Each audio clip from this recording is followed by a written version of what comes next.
അപ്പൊ 3 തരത്തിലുള്ള പരീക്ഷാർത്ഥികളുണ്ടാവും. പരീക്ഷാർത്ഥികളുടെ കൂട്ടത്തിൽ തന്നെ 3 വിഭാഗങ്ങളുണ്ടാവും. ഒന്ന്, ഇതിന് മുമ്പൊക്കെ പരീക്ഷ എഴുതി പരിചയമുള്ളവരും സിലബസൊക്കെ അത്യാവശ്യം മനസ്സിലാക്കി സിലബസിനകത്തുള്ള പാഠഭാഗങ്ങളും മൾട്ടിപ്പിൾ ചോയ്സ് ക്വസ്റ്റ്യൻസ് ഒക്കെ കുറേയൊക്കെ വർക്കൗട്ട് ചെയ്ത് പരിചയമുള്ളവരും ഉണ്ടാവും. രണ്ടാമത്തെ വിഭാഗം എന്ന് പറയുന്നത് അത്രക്കൊന്നും വലിയ പരിചയമൊന്നും ഉണ്ടാവില്ല, ഒരു പ്രാവശ്യം കേട്ടിട്ട് എഴുതിയിട്ടുണ്ടാവും. അപ്പം അതങ്ങനെ പ്രിപ്പയർ ചെയ്തിട്ട് എഴുതിയൊന്നുമല്ല, ഇനി അങ്ങോട്ട് പ്രിപ്പയർ ചെയ്യണം എന്നുള്ള ഉദ്ദേശിച്ച് അപ്ലൈ ചെയ്തവരുണ്ടാവും. മൂന്നാമത്തെ ഒരു വിഭാഗം കാണും, ഇതുവരെ ഒരു കേട്ടിട്ട് പരീക്ഷ എഴുതിയിട്ടുണ്ടാവില്ല, ആദ്യമായിട്ട് അപ്ലൈ ചെയ്യാണ്. ഫസ്റ്റിലെ ഒരു അപ്പിയറൻസ് അല്ലേ, അങ്ങനെ ജസ്റ്റ് ഒന്ന് എഴുതി നോക്കാം എന്നുള്ള രീതിയിൽ എഴുതുന്നവരുണ്ടാവും. അവർക്ക് അവസാന നിമിഷം എന്തെങ്കിലുമൊക്കെ വായിച്ചിട്ട് ജസ്റ്റ് ഒന്ന് കണ്ണോടിച്ചിട്ടൊക്കെ പരീക്ഷയ്ക്ക് പോകും. പക്ഷെ ഈ വിഭാഗങ്ങളിൽ ഈ പറഞ്ഞ രണ്ടാമതും മൂന്നാമതും പറഞ്ഞ വിഭാഗങ്ങൾക്ക് വളരെയധികം ശ്രദ്ധിക്കേണ്ട ഒരു കാര്യമുണ്ട്.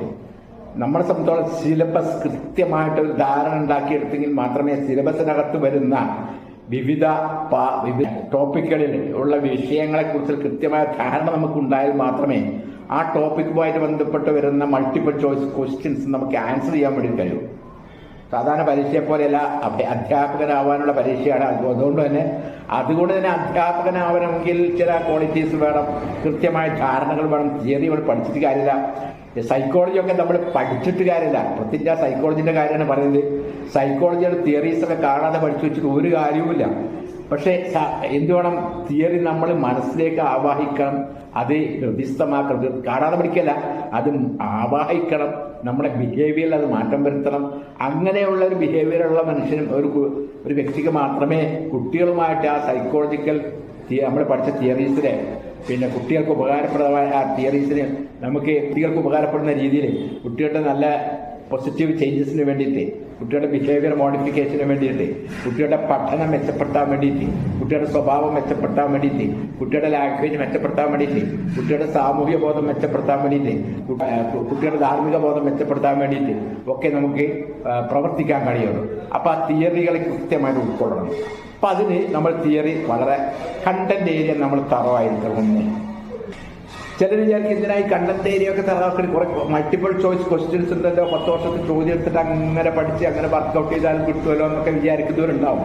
അതൊക്കെ ലക്കിൽ കിട്ടുന്നവർ കുറച്ചൊക്കെ ഉണ്ടാവും. പക്ഷേ സംഭവം അതിന്റെ പ്രശ്നം എന്ന് പറയുന്നത്, ഈ മൾട്ടിപ്പിൾ ചോയ്സ് ക്വസ്റ്റ്യൻസ് ആൻസർ ചെയ്യണമെങ്കിൽ നമ്മൾ തിയറി എന്താണെന്ന് കൃത്യമായി ധാരണ ഉണ്ടാവുകയും ഓരോ സന്ദർഭത്തിൽ അത് എങ്ങനെ പ്രയോഗിക്കണമെന്നുള്ള കൃത്യമായ അവബോധം ഉണ്ടാവുന്നതാണ്. എങ്കിൽ മാത്രമേ 4 ഓപ്ഷൻസ് വരുമ്പോൾ നമുക്ക് കറക്റ്റ് ഓപ്ഷൻ വെച്ചുകൊണ്ട് നമുക്ക് എന്ത് ചെയ്യാൻ പറ്റുള്ളൂ, ആൻസർ ചെയ്യാൻ വേണ്ടിയിട്ട് കഴിയണമെന്നാണ്. ഇത് ശ്രദ്ധിക്കാതെ പോയാൽ നമ്മൾ കുറേ ക്വസ്റ്റ്യൻ വർക്കൗട്ട് ചെയ്യും, കുറേ സമയം പോകും. അതിൽ ഭാഗ്യത്തിന് കുറച്ചൊക്കെ ഓർമ്മയിലുള്ളത് കിട്ടും, അല്ലാതെ കിട്ടൂല, കേട്ടിട്ട് കിട്ടൂല. അങ്ങനെ കേട്ടിട്ട് നമ്മൾ വിചാരിച്ചമാതിരി മാർക്ക് കിട്ടാതെ നമ്മൾ ചിലപ്പം പരാജയപ്പെടാൻ സാധ്യതയുണ്ട്. അപ്പം കൃത്യമായിട്ട് തിയറി മനസ്സിലാക്കി അതിന്റെ ആപ്ലിക്കേഷൻ ലെവലിൽ തന്നെ നമ്മൾ എന്ത് ചെയ്യണം, അത് വർക്കൗട്ട് ചെയ്ത് പഠിക്കണം. അപ്പൊ മൾട്ടിപ്പിൾ ചോയ്സ് ക്വസ്റ്റ്യൻസ് വർക്കൗട്ട് ചെയ്യുമ്പോൾ പഠിച്ചിട്ടുള്ള തിയറി, നമ്മുടെ ഹൃദിസ്ഥമായിട്ടുള്ള കാര്യങ്ങൾ, നമ്മളെ ഉൾക്കൊണ്ടിട്ടുള്ള കാര്യങ്ങൾ എങ്ങനെ അപ്ലൈ ചെയ്യുന്നത് കൃത്യമായി മനസ്സിലാക്കിക്കൊണ്ടാൽ ആ multiple choice questions previous question papers നമ്മൾ വർക്കൗട്ട് ചെയ്യണം. അങ്ങനെ മോക്ക് ടെസ്റ്റ്. ഇങ്ങനെ പോയാൽ മാത്രമേ കേട്ടിട്ട് കിട്ടുള്ളൂ.